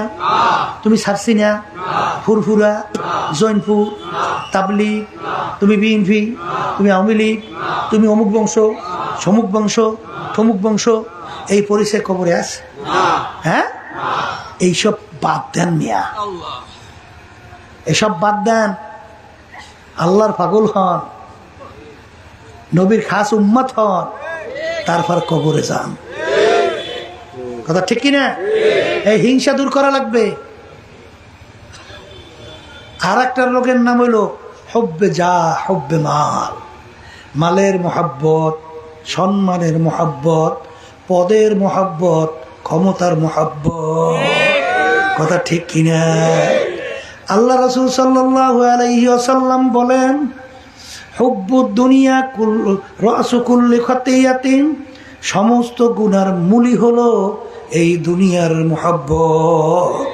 এই বাংলাদেশের ভিতরে শতকরা প্রায় 92 জনের মতো মুসলমান বসবাস করে, কিন্তু এই দেশের ভিতরে এত মুসলমান, এত উলামায়ে কেরাম, এত মাদ্রাসা মসজিদ থাকার পরেও বাংলাদেশ স্বাধীনতার বয়স প্রায় 54 বছর চলছে, কিন্তু এই দেশের ভিতরে ইসলাম নামক নীতি আদর্শ আজকে বাংলার জমিনে পরাজিত। আর মানব রচিত কুফরি তন্ত্র মন্ত্র আজকে বাংলার জমিনে অনেকটা বিজয়। ঠিক না ভুল বলছি? এর কারণ কি বাজান? এই দুনিয়ার মোহের কারণে। কথা বলে না? কথা ঠিক না বে? ঠিক বাজান। অনেকে বলতে পারেন হুজুর, বাংলাদেশের মধ্যে অনেক ইসলামের নামে দল আছে হুজুর, তারা বিভিন্ন সময় দেখা গেছে বিএনপির সহযোগী হয়েছে, আবার আওয়ামী লীগের সঙ্গে জোট বাইন্ধা সহযোগিতা করছে, কিন্তু আপনারা কোন পদে? কথা ঠিক না ঠিক? আসতে কয় এই আল্লাহর বান্দারা, পর্দা আলে মা বোনেরা, আমরা 53 বছর 54 বছর ইতিহাসে দেখছি ইসলাম নামক দল এবং উলামায়ে কেরামদেরকে বারবার যারা ক্ষমতায় গেছিল, বারবার তারা ক্ষমতায় যাওয়ার জন্যে আমাদেরকে সিঁড়ি হিসাবে ব্যবহার কইরা যখন মসনদে বসছে আমাদেরকে এক পর্যায়ে লাথি মাইরা ফেলাইয়া দিয়েছে। কথা বলে না? অনেক ইসলামের নামে দল এদের সঙ্গে জোট থাকার পরেও ওই টেবিলে কোরআনের বিরুদ্ধে আইন পাস করে নাই, আসতে মদের লাইসেন্স দেয় নাই দেশে। তাহলে তোমরা কেমন করবো? তোমরা তো জোটে আসালা, এর যত গুণ সব পাও নাই, আসতে কয়। আল্লাহ কি বলে? তাআওয়ানু আলাল বিররি ওয়াত তাকওয়া ওয়ালা তাআওয়ানু আলাল ইসমি ওয়াল উদওয়ান। ভালোর কাজের সহযোগিতা, খারাপ কাজের বিরোধিতা। ঠিক না বেটি? এই তোমার আমার সহযোগিতার মাধ্যমে ক্ষমতায় যাওয়ার পরে যত আকাম কুকাম চুরি, যত বদমাইশি করবে, গুনাহ একটা অংশ আমল নামায় জমে না? আসতে কয় জমে কি জমে না? কিন্তু আমরা দেখছি বাজান, এই বাংলাদেশে এত মুসলমান থাকার পরেও এই দেশের ভিতরে রাষ্ট্রীয় পর্যায়ে নীতি আদর্শ বাস্তবায়ন হবে ইসলাম। এই জন্য আল্লাহর ফজল ও করমে কখনোই আমরা কারো সিঁড়ি হইতে যাই নাই। আমরা চাইছিলাম এই বাংলার জমিনে ইসলাম নামক গাছটা মজবুত হইয়া দাঁড় হোক। আল্লাহর ফজল ও করমে দেখা গেছে এখন ইসলামের নামে এখন গাছ একটু মজবুতির দিকে আল্লাহর ফজল রওনা করছে। আসতে কথা। হ্যাঁ, এখন ইসলামী আন্দোলন বাংলাদেশ আল্লাহর রহমতে আপনাদের দোয়ায় এখন যারাই ক্ষমতায় যাওয়ার স্বপ্ন দেখে ইসলামী আন্দোলনকে বাইপাস করিয়া ক্ষমতায় যাওয়ার চিন্তাই করা লাগে। আসতে ঠিক না? হ্যাঁ, কি মনে করছেন? আমি আমার বাজানদেরকে বলবো, এই দুনিয়ার মোহে, এই সম্মান সম্পদের মোহে যারা নাকি বিভিন্ন সময় বিভিন্ন কায়দায় তাদের আচরণগুলো প্রকাশিত হয়, এটাকে বলা হয় হুব্বুদ দুনিয়া। আর সমস্ত গুনার মূলই হলো এইটা। কথা ঠিক? আমি বলি নাই, আল্লাহ রাসূল সাল্লাল্লাহু আলাইহি ওয়াসাল্লাম বলছেন, আমি শুনাইতেছি। কে মানবেন কে মানবেন না তা আমরা জানি না। ঠিক না? ঠিক। এই জন্য আমার বাজানদেরকে বলবো, শোনেন, এক শ্রেণী আমার বাজানরা দল করে ছাড়তেই পারে না, আসতে করে। আছে না নাই? কিন্তু হাদিসের মধ্যে আসছে, আল্লাহ রাসূল সাল্লাল্লাহু আলাইহি ওয়াসাল্লাম বলছেন, কিয়ামতের ময়দান যেদিন অন্য কোনো ছায়া থাকবে না একমাত্র আল্লাহর স্পেশাল আরশের ছায়া ছাড়া।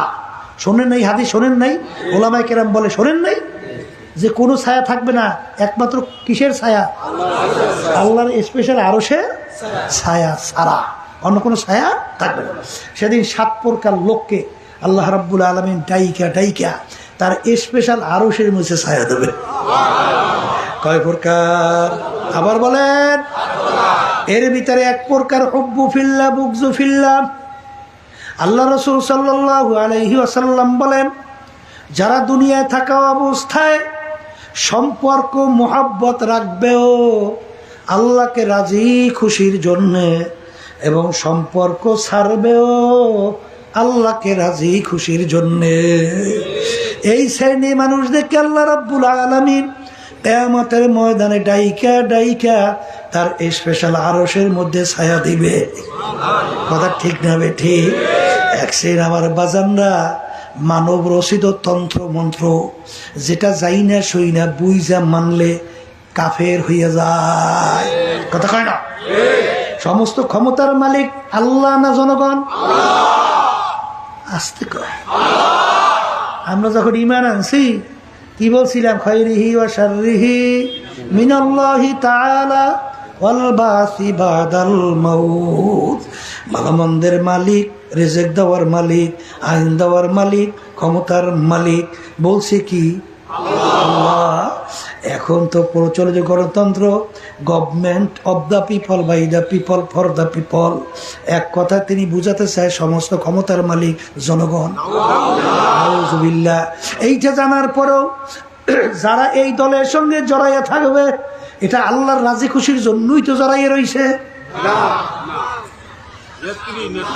হ্যাঁ, আল্লাহর জন্য না? হ্যাঁ, তাইলে বোঝা গেল তোমার এই সম্পর্ক আল্লাহর রাজি খুশির জন্য হয় নাই।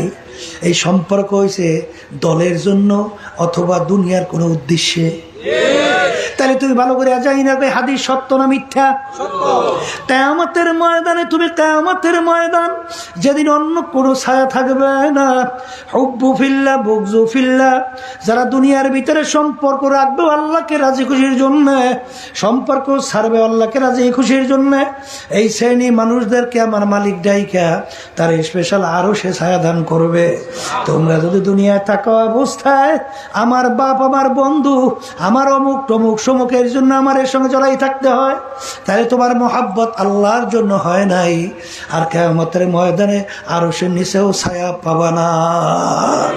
জোরে বলেন কথা ঠিক না ঠিক? এই জন্য আমার বাসানদেরকে বলবো, পর্দা আলে মামুনদেরকে বলবো, এই কলবের রোগ দূর করার জন্য বাজান বেশি বেশি মৌতের মুরাকাবা করা লাগবে। কিসের মুরাকাবা? এই হাদিসের কথা বলতেছি। কিসের মুরাকাবা? আবার জোরে কন। কলবের রোগ পরিষ্কার করার জন্য বেশি বেশি কোরআনুল কারীম তেলাওয়াত করা লাগবে। এই কলবের রোগ দূর করার জন্য বেশি বেশি আমার মাওলার জিকির করা লাগবে। কলবের রোগ দূর করার জন্য সাদিকিন বান্দাদের সংস্পর্শে যাওয়া লাগবে। জোরে বলেন কথা ঠিক না ঠিক? আল্লাহর বান্দারা, পর্দা আলে মা বোনেরা, আমার কেউ রাগ কইরো না বাজান। কারণ বাজান কবরে কিন্তু কোনো দলাদলি নাই। কবরে যদি পরিচয় দেয় আমি পীর, আমি মুফতি, এই পরিচয় আমি অমুক বংশের লোক, আমি অমুক দলের লোক, আমি চরমোনার লোক, আমি জামাতের লোক, আমি জমিয়াতের লোক, আমি বিএনপি আওয়ামী লীগের লোক, এই পরিচয় কিন্তু কবরে কোনো চলবে না রে বাজান। যদি চলতে আল্লাহর রাসূল সাল্লাল্লাহু আলাইহি ওয়াসাল্লাম তার চেয়ে বড় পীর, বড় ওলি, বড় গাউস কুতুব দুনিয়াতে কেউ আসেও নাই, কোনোদিন আসবেও না। আল্লাহ রসুল দুনিয়া থাকা অবস্থায় তার কলিজার টুকরার সন্তান ফাতেমা রাদিয়াল্লাহু তাআলা আনহা তাকে ইঙ্গিত করে বলছিলেন, ইয়া ফাতেমা তুনকিজি নাফসাকি মিনান নার, হে ফাতেমা দুনিয়া থাকা অবস্থায় নিজে আমল করো, জাহান্নামের আগুন থেকে বাঁচো, এরপরে অন্ধকার কবরে যাইয়া শো। ফাতেমা যদি কবরে পরিচয় দাও আমি আখিরি জামানার নবীর মেয়ে, আল্লাহ রাসূল সাল্লাল্লাহু আলাইহি ওয়াসাল্লাম বলেন, ফাতেমা রে, এই পরিচয় কবরে কোনো কাজ হবে না। এ কবরের যাত্রীরা, আল্লাহর বান্দারা, পর্দা আলের মা বোনেরা, দুনিয়া কিন্তু শান্তির জায়গা না। কেউ কোনোদিন পায় না, কেউ কোনোদিন পাবে না। আর দুনিয়া দারুল মেহনে ওয়াল বালা। বাজান মেম্বার হওয়ার জন্য পাগল, চেয়ারম্যান হওয়ার জন্য পাগল, বাজার বড় বড় সম্পদ বাড়ি গাড়ি পাওয়ার জন্য পাগল, বাজার সভাপতি সেক্রেটারি হওয়ার জন্য পাগল।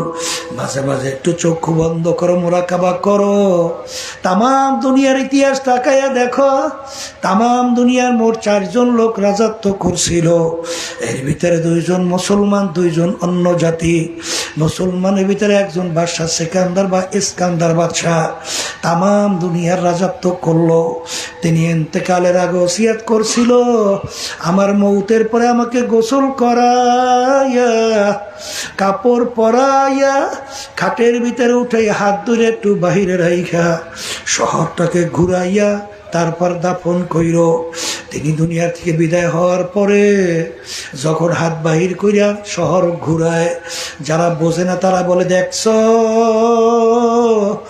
আজীবন বাচ্চা আমাদের থেকে খাজনা এবং ট্যাক্স দিছে, এখন মরার পরেও কেমন হাত পাইতে আছে, মনে হয় যেন খাজনা এবং ট্যাক্স চায়। বিজ্ঞ আলেমরা বলে, বোকারা তোরা তো বোঝো নাই, বাদশা সিকান্দার ইন্তেকালের আগে ওসিয়ত করছিল মৌতের পরে হাত বাহিরে রেখে ঘুরাইয়া দাফন করার জন্যে। তিনি তামাম দুনিয়ার মানুষকে বুঝাতে চায়, এ তামাম দুনিয়ার মানুষেরা, আমি বাদশা সিকান্দারের মতো এত বড় বাদশা দ্বিতীয় মনে হয় কেউ আর হইতে পারবি না। তামাম দুনিয়ার বাদশাহী করলাম, কিন্তু আমি যখন কবরে রওনা করলাম একেবারে খালি দুইটা হাত নিয়ে কবরে রওনা করলাম, আর কিছুই নিতে পারলাম না। এই জন্য আমার বাজানদেরকে বলবো, পর্দা আলে মা বোনদেরকে বলবো, যাদের জন্য জীবন শেষ করতেছো, যাদের সম্পদের জন্য, যেই সম্পদ কামাই করার জন্যে অনেকে হারামকে হারাম মনে করো না, ঘুষকে ঘুষ মনে করেন না, সুদকে সুদ মনে করেন না, পরের মাল ঠগাইয়ে নিজের সম্পদ বাড়াতে চিন্তাও করেন না, ক্ষমতা সম্পন্ন সরকারি দলের সঙ্গে জড়াইয়া টেন্ডারবাজি চাঁদাবাজি কইরা এই সম্পদ কার জন্য রাইখা যাও। এ কবরের যাত্রীরা, গেছিলাম ফরিদপুর, সেখানে একজন বলতেছে, হুজুর এলাকার ভিতরে একজন বড় ধনী মারা যাওয়ার পরে যত অন্ধকার হয়ে আসতেছে, ঘরের ভিতর থেকে ডাক দিয়া বলে, তাকে রাত্রে লাশ ঘরে রাখা যাবে না, ছোট ছোট বাচ্চারা মরা লাশ দেখলে ভয় পাইবে। বাজান মাসিদের ভিতর থেকে খাট বের কইরা লাশ খাটের ভিতরে উঠাইয়া সারা রাত্র নিয়ে লাশ মসজিদের বারান্দার ভিতরে ফেলাইয়া রাখলো। তার কষ্ট করা টাকার কামাই করা বাড়ি তাকে জায়গা দেয়। কার জন্য সম্পদ রাইখা যাও? বাজান বাংলাদেশের বড় ধনীর ভিতরে একজন যমুনা গ্রুপের মালিকের কথা শুনছ? করোনা ভাইরাসের সময় যখন শ্বাস টানতে ছাড়তে পারে না, তখন ডাক্তারকে ডাক দিয়ে বলে, ডাক্তার তুমি যদি আমার শ্বাস টানা ছাড়ার ব্যবস্থা করতে পারো, কাগজ কলম নিয়ে আসো, সমস্ত সম্পদ তোমাকে লেখা দেব। কিন্তু আর শ্বাস টানতে ছাড়তে পারাইতে পারে না। এ কবরের যাত্রীরা, এ পর্দালে মা বোনেরা, কি ব্যাপার? কোরআনুল কারীমকে মিথ্যা মনে কইরা বলছ? বাজান, কোরআনুল কারীম নাযিল হলো 1400-1500 বছর হয়ে গেল। এত ইসলামের শত্রু গেল, বর্তমানে অভাব নাই। আজ পর্যন্ত কোরআনুল কারীম একটা ভুল বের করতে পারে নাই। বাজান, যখনই যারা কোরআনুল কারীম নিয়ে রিসার্চ করে তারাই কিন্তু কালিমা পইরা মুসলমান হইয়া যায়। এ মুসলমান আমার বাবারা, পর্দা আলে মা বোনেরা, আর দুনিয়া দারুল মেহনে ওয়াল বালা, দুনিয়াটা কিন্তু বালা মুসিবতের জায়গা, কষ্ট ক্লেশের জায়গা, রোগ ব্যাধির জায়গা। ছেলে কথা শোনে না, মেয়ে কথা মানে না, শত্রু মিত্র অভাব নাই, রোগ ব্যাধির শেষ নাই। আর এরকম করতে করতে একদিন হঠাৎ মাইকে তোমার বাড়ির পাশের মসজিদে ঘোষণা হইতে থাকবে, বাড়িওয়ালা নাই রে বাড়ি, নাই রে দুনিয়াতে। এখন একটু তাকাইয়া দেখো কেমন দেখা যায়। আল্লাহ সাদা 3টা কাপড় দিয়ে তোমাকে প্যাঁচ দিয়া ফেলাইয়া রাখছে। আহারে, কোথায় গেল তোমার টাকার গরম?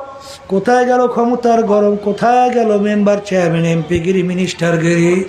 সব বাদ দিয়া সাদা 3 কাপড় দিয়া প্যাঁচ দিছে।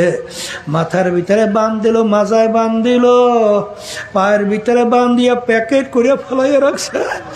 এখন তাকাইয়া দেখো কেমন দেখা যায়।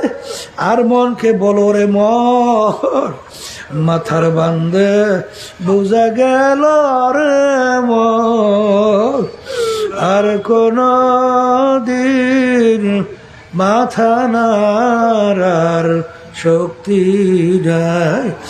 মাজার বান্ধে বোঝা গেল রে মন, আর কোন দিন উঠে বসার শক্তি নাই। পায়ের বান্ধে বোঝা গেল রে মন, আর কোন দিন হেঁটে চলার শক্তি নাই। এ দুনিয়াদার পাগল জিবরাইল আলাইহিস সালাম আসলেন। আল্লাহর হাবিব বলে, ভাই জিবরাইল এরকম অসময় তো আপনি কখনোই আসেন না, আপনি অসময় কেন আসলেন? জিবরাইল আলাইহিস সালাম বলেন, আল্লাহর রাসূল, আমার মালিক আমাকে জাহান্নাম এবং বেহেশত দেখাইছে। জাহান্নাম এমন কায়দায় আযাব গজব আগুন তৈরি করছেন, আল্লাহ আল্লাহ, যে বিবরণ দেওয়া কোনো মানুষের কারো সম্ভব না। আর বেহেশত এমন ভাবে সাজাইছে, তাও সৌন্দর্য বিবরণ দিয়ে বোঝানো সম্ভব না। জাহান্নামের কথা বলার পরে জিবরাইল আলাইহিস সালাম দুই চোখের পানি ছাইরা কান্দে। আল্লাহর রাসূল বলেন, ভাই জিবরাইল, আপনাকে তো আমার মালিক সম্মানিত ফেরেশতা বানাইছেন, আপনি কেন কান্দেন? জিবরাইল আলাইহিস সালাম বলে, আল্লাহর রাসূল, যে হারে ইবলিস তো মাওলা সম্মানিত ছিল, তার ব্যাপারে আমার মাওলার কি সিদ্ধান্ত হইল? হারুত মারুত তো মাওলার ফেরেশতা ছিল, ওদের ব্যাপারে আমার মাওলার কি সিদ্ধান্ত হইল আমিও তো জানি না। আমার ব্যাপারে আমার মাওলার কি সিদ্ধান্ত, এই জন্য আমি ওই জাহান্নামের ভয় কান্দি। এই কথার বলে আল্লাহর হাবিবও কাঁদলে। জিবরাইল আলাইহিস সালাম যখন চইলা গেল, আল্লাহ নবী সাল্লাল্লাহু আলাইহি ওয়াসাল্লাম মসজিদে নববীর ভিতরে ঢুকলেন। ঢুইকা দেখে এক শ্রেণীর আনসারী সাহাবায়ে কেরাম বইসা একটু আনন্দ ফুর্তি করতেছেন। আল্লাহর হাবিব বলে, তোমরা কি মৌতের কথা ভুইলা গেছো? এই মাত্র আমার কাছে জিবরাইল আমিন আসছে, যে জাহান্নামের বিবরণ দিয়েছে। ওই এক শ্রেণীর আযাব সহ্য করার শক্তি দুনিয়ার কোনো মানুষের নাই। আরে তোমরা যদি জানতা, তোমরা সংসার আদি দুনিয়ার কোনো কাজ করতে পারতা না, সব ফালাইয়া জঙ্গলে চইলা যাইতা, জঙ্গলবাসী হইয়া যাইতা। আল্লাহ রাব্বুল আলামিন আয়াত নাযিল করে, হাবিব, আপনাকে তো শুধু ভয় দেখাবার জন্য আমি পাঠাই নাই, আমার বান্দা বান্দীকে এত কেন ভয় দেখান? আপনি বেশারাতের জন্য পাঠাইছি, তাদেরকে সুসংবাদও দিবেন। এরপর থেকে আল্লাহর রাসূল যতদিন দুনিয়াতে ছিল, ইন্তেকালের আগ পর্যন্ত আর মুখ ভইরা কোনদিন জোরে হাসে না। এ আল্লাহর বান্দারা, পর্দা আলে মা বোনেরা, আল্লাহ নবী সাল্লাল্লাহু আলাইহি ওয়াসাল্লাম অনেক সময় এমন ভাবে কাঁদতেন, হাদিসের ভিতরে আছে কাআন্নাহু তল্লুন, মনে হয় যেন হালকা বৃষ্টি পড়তেছে। এই জন্য আমার বাজানদেরকে বলবো, এরপরেও যদি না বোঝো বাজান, মাঝে মাঝে কিছু ঘটনা আমার মাওলা বাংলাদেশেও দেখায়। বাজান কুড়িগ্রাম, সেখানে চরমনের একজন মুজাহিদ ছিল, দুনিয়া থেকে বিদায় নিয়ে কবরে যাওয়ার পরে নদীর ভাঙ্গরে যখন তার কবর ভাঙ্গা গেল, 32 বছর পরে তার কাপনের কাপন সহ লাশ তাজা বের হইয়া আসছে। 32 বছর পর বাজান কাপড়ের কাপড়ের কিছু হয় নাই। অনেক জাতীয় পত্রিকায় ছবি সহ দিয়ে দিছিল। এই ছবি দেখছেন কারা কারা? হাত উঠাত তো, দেখেন কত মানুষ দেখছে। আল্লাহ বাজান, আমি কয়েক মাস আগেও সেই কবর জিয়ারত করে আসছি। বাজান একজন আমাকে বলছিল, হুজুর আমরা মুখ থেকে কাপড় সরাইয়া দেখছি ওই যে 32 বছর আগে দাড়িতে মেহেন্দি লাগাইছে এখনো লাল চক চক চক চক করতেছে। কিন্তু আমার বাজানদেরকে বলবো, সেদিনকে আমি উমরা হজ থেকে আসলাম, আমির হামজা রাদিয়াল্লাহু তাআলা আনহু তার যেখানে লাশ মোবারক দাফন করছেন দেখে আসছি, জিয়ারত করে আসছি। এই আমির হামজা রাদিয়াল্লাহু তাআলা আনহু প্রায় 50 বছর পরে তার লাশ মোবারক বের হইয়া গেছিল, একেবারে দিব্যি মনে হয় এখন ঘুমাইয়া রইছে। বারানে এলাকে ইরাক দাজলা নদীর কিনারে 2 জন সাহাবায়ে কেরামদের লাশ মোবারক পাওয়া গেছিল প্রায় 1400 বছর পরে। তাদের চক্ষু ছিল খোলা, এত তেজ তাকাইলে মনে হয় মানুষ পইরা যায় বেহুশ হইয়া। এরকম যত ঘটনা, মাঝে মাঝে কাপড়ের কাপড় সহ লাশ তাজা দেখা যায়, নেককার পরহেজগার আল্লাহওয়ালা ছাড়া দেখা যায় না। আবার কত কবরে আগুন দেখা যায়, কত কবরে সাপ দেখা যায়, আল্লাহ কত করে নাফরমানের চেহারা শুয়ারের চেহারা হইয়া পইরা আছে। যত দুর্ঘটনা কবরের মাঝে মাঝে দেখা যায়, বেনমাজি হারামখোর সুদখোর ঘুষখোর বাজান বেপরদায় চলুন না। এবং এক কথা আল্লাহ আল্লাহ রসুলের তরিকায় চলে নাই, নাফরমান বেঈমান বদমাইশ ছাড়া দেখা যায় না। এই জন্য আমার বাজানদেরকে বলবো, পর্দারে মা বোনদেরকে বলবো, বাজান কোনো দলাদলি বুঝি না, কোনো কবরে কিন্তু কোনো দলাদলি নাই। আমাদের মূল উদ্দেশ্য হলো কলব ভালো কইরা খাঁটি মুসলমান হইয়া ইমানকে মজবুত কইরা নেক আমল কইরা চোখে পানি নিয়া দুনিয়া থেকে বিদায় নিয়ে কবরে যাওয়া লাগবে। কারণ জাহান্নামের আগুন চোখের পানি ছাড়া কিন্তু ঠান্ডা হবে না। আল্লাহ রাব্বুল আলামিন তোমাকে আমাকে হুকুম করছেন, ফালিয়াদহাকু কালিলান ওয়ালিয়াবকু কাসীরা। হে আমার বান্দাবান্দীরা বেশি বেশি কান্দো, কম কম হাসো। এই জন্য আমার বাজানদেরকে বলো, পর্দারে মা বোনদেরকে বলবো, নিজেদের গুনার কথা মনে করো, তারপর মালিকের কাছে তওবা করো, দিলটাকে ভাঙো, তারপর মালিকের কাছে মাপ চাও। আর শয়তান এবং নফস আম্মারার ধোঁকার থেকে বাঁচার জন্যে ওয়াকুনু মা সাদিকিন, সাদিকিন বান্দাদের সঙ্গী হও। বাজা আমাদের এই তরিকা চরমনায়, তার নাম হলো সিস্তিয়া সাবরিয়া তরিকা। এই তরিকার 5টা ঔষধ আল্লাহর কুতুবেরা তোমার আমার জন্য রাইখা গেছে। বাজান যদি ঠিক মতো পালন করা যায়, আল্লাহর ফজল ও করমে দেখবার দিনের দিন তোমার দিল নেকির দিকে ঝুঁকবে, গুনার থেকে ফেরবে। আগে চোখে পানি আসে নাই, এখন জোর করিয়া পানি ঠেকাইয়াও রাখা যায়। কারণ তার যখন কবরের কথা মনে পড়ে, যখন কিয়ামতের ময়দানের কথা মনে পড়ে, যখন জাহান্নামের কথা মনে পড়ে, হাই আল্লাহু আকবার, আল্লাহু আকবার। আমার মালিক বলেন, তাকশাইরু মিনহু জুলুদুল্লাযীনা ইয়াখশাউনা রাব্বাহুম সুম্মা তালিনু জুলুদুহুম ওয়া কুলুবুহুম ইলা যিকরিল্লাহ। এক শ্রেণী আমার বান্দাবান্দি এরকম দুনিয়ায় আছে, যখন তাদের সামনে আমার জাহান্নামের আলোচনা করা হয়, আল্লাহ আমার আযাব ও গজবের আলোচনা করা হয়, তখন তাদের শরীরের চামড়াটা থরথর করে কাঁপে ওঠে, তাদের কলবটা থরথর করে কাঁপে ওঠে। আল্লাহ আল্লাহ আপনি আমাকে আমাদের সবাইকে মাফ কইরা দিয়া। তখন ওই বান্দাবান্দির চোখের ভিতরে আমার মাওলার ভয়, জাহান্নামের ভয়, চোখে পানি আসতে থাকে। আল্লাহ রসুল বলেন, মান বাকা মিন খশিয়াতিল্লাহ হারামাল্লাহু তিলকাল আইনা আলান নার। যেই চোখ আমার মাওলার ভয় কাঁদবে, ওই চোখের জন্য জাহান্নামের আগুন হারাম হইয়া যাবে। বাজার আসলে তোমার আমার কলব নষ্ট হইয়া যাওয়ার কারণে আসলে তোমার আমার চোখে পানি আসে না। কারণ বাজান শক্ত জমিনে কোনোদিন ফসল হয় না, রাউগা জমিনে ফসল হয় না। ফসল হওয়ার জন্য জমিন নরম হওয়া লাগবে। তোমার আমার কলব গুনার করতে করতে তোমার আমার কলব শক্ত হয়ে গেছে।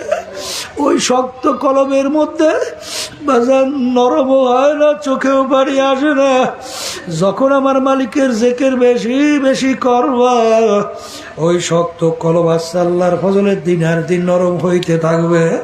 আল্লাহর হাবিব বলেন যে যারা নাকি লিকুল্লি শাইইন সিকালা ওয়া সিকালাতুল কুলুবি যিকরুল্লাহ, প্রত্যেকটা জিনিস ময়লা হয়ে গেলে পরিষ্কার করার যন্ত্র হাতিয়ার আছে। তোমার গুনার কারণে তোমার কলবে জং পড়ছে, ময়লা পড়ছে, ওই জং ময়লা পরিষ্কার করার জন্য যন্ত্র হাতিয়ার হইল আল্লাহর জিকির। এই যে আমার বাজানদেরকে বলবো, এক শ্রেণী আমার বাজানরা আছে পীরের কাছে মুরিদ হইলেই মনে হয় জিকির করা লাগে, নালে মনে হয় আল্লাহর জিকির করা লাগে না। না, পীরের মুরিদ হও বা না হও, আমার মালিক বলেন ইয়া আইয়ুহাল্লাযীনা আমানু যকুরুল্লাহ যিকরান কাসীরা ওয়া সাব্বিহুহু বুকরাতাও ওয়া আসীলা। হে আমার ঈমানদার যারা আমাকে বিশ্বাস করো, তোমরা সকাল সন্ধ্যায় বসে আমার জিকির করো, বেশি বেশি, যিকরান কাসীরা, বেশি আমার জিকির করো। এই জন্য আমার ভাইদেরকে বলবো, পর্দালে মা বোনদেরকে বলবো, বাজান দলাদলি বুঝি না, আমার কেউ রাগ কইরা লাভ নাই। তোমার কবরে তুমি যাবো, আমার কবরে আমি যাব। তোমার কবরে প্রশ্নের উত্তর তুমি দিবা, আমার কবরের প্রশ্নের উত্তর আমি দেব। পীর দিয়া কি করব, দল দিয়া কি করব? আমার দরকার হইল কবরে আযাব থেকে বাইসা, জাহান্নামের আযাব থেকে বাইসা, আহারে নেকের পাল্লা ভারী কইরা, গুনার পাল্লা হালকা নিয়া, ঈমানকে মজবুত কইরা এরপর মালিকের দরবারে হাজিরা দেওয়া লাগবে। একটু পরীক্ষা কইরা দেখো, যারা এই সহি তরিকার সঙ্গে জড়াই আছে বাজান, তাদের আমলের দিকে তাকাইয়া দেখো। আর যারা সহি তরিকার সঙ্গে জড়াইয়া নাই, তাদের আমলের দিকে তাকাইয়া দেখো, দিন আর রাত্র পার্থক্য। এই জন্য আমার ভাইদেরকে বলো, পর্দালে মা বোনদেরকে বলবো, আমি আপনাদের জন্য দোয়া করি, আমিও দোয়া চাই। মালিক যেন আমাদের সবাইকে কালবে সালিম নিয়া, দুনিয়া থেকে বিদায় নিয়া মালিকের দরবারে হাজিরা দেওয়ার তৌফিক দান করে। আল্লাহুম্মা আমিন। এই ঘরের মেয়ে লোকেরা হাত উঠাও, ওনার কথা মনে করো, দু চোখের পানি ফালাও, মালিকের দরবারে কান্দো আর মাপ চাও। যদি কান্না না আসে মনকে বোঝো, রে মন একদিন এই ঘরের দরজা দিয়া নতুন বউ হয়ে উঠছিল রে মন। কত মেয়ে লোকে শরবত খাওয়াইলো, কত মেয়ে লোকে বাতাস করলো, আবার এমন একটা দিন আসবে এই ঘরের দরজা দিয়া নতুন মরা লাশ হইয়া বের হওয়া। ছেলে কানবে মামা করে, মেয়ে কানবে মামা করে, জবাব তো আর দিবা না। আল্লাহ, আল্লাহ, আল্লাহ, আপনি মাঠের দিকে চাইয়া দেখে আপনার বান্দারা কিভাবে কান্দে। মালিক আমাদের ছেলেও মরে নাই, মেয়েও মরে নাই, গুনাহ করে বসি রে, মাফ করে দেন গো মাওলা, মাফ করে দেন। আল্লাহর বান্দারা জোর করে কান্দে, জোর করে কান্দে। কান্না আসে না? সন্তান মারা গেলে কান্না আসে, সম্পদ নষ্ট হয়ে গেলে কান্না আসে। তোমার আমার গুনার কারণে যে জাহান্নামের আগুন জ্বলছে, ওই জাহান্নামের আগুন চোখের পানি ছাড়া ঠান্ডা হবে না। আল্লাহ, ইয়া আল্লাহ, আমাদের কলবকে আপনি পরিষ্কার করে দেন। আল্লাহ, আমাদের আম্মা, আমাদের আব্বা, দাদা, দাদু, নানা নানা আত্মীয় স্বজন, আল্লাহ আমাদের মুজাহিদ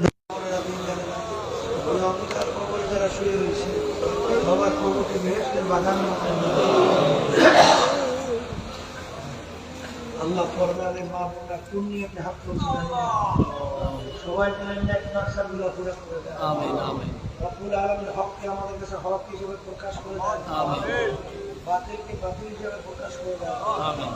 আমাদের সবাইকে হকের পথে থাকার তৌফিক দান করুন। আমিন, আমিন। সুবহান রাব্বিকা রাব্বিল ইজ্জাতি আম্মা ইয়াসিফুন ওয়া সালামুন আলাল মুরসালিন।